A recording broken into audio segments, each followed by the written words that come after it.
La mise en œuvre des instructions du président de la République Alassane Ouattara relativement à l'implication de l'armée dans la gestion des inondations et autres catastrophes est effective.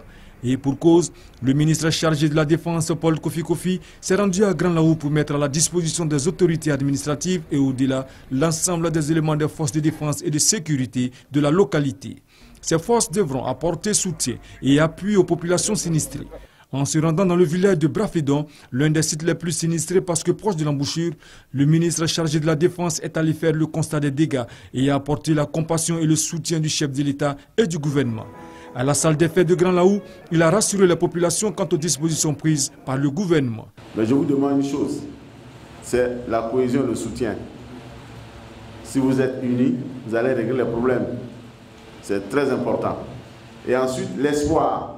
Selon les services de la météorologie, jusqu'au mois de juin de 2014, nous avons enregistré plus de 500 mm d'eau. L'année dernière, à la même époque, nous étions à près de 200 mm d'eau. Ça veut dire que c'est une année exceptionnelle. Ça peut arriver. Paul Kofi a également saisi l'occasion pour lancer un appel aux populations vivant dans les zones à risque. Vous habitez des quartiers précaires, il faut les évacuer. Parce que les quartiers précaires, on va en déloger.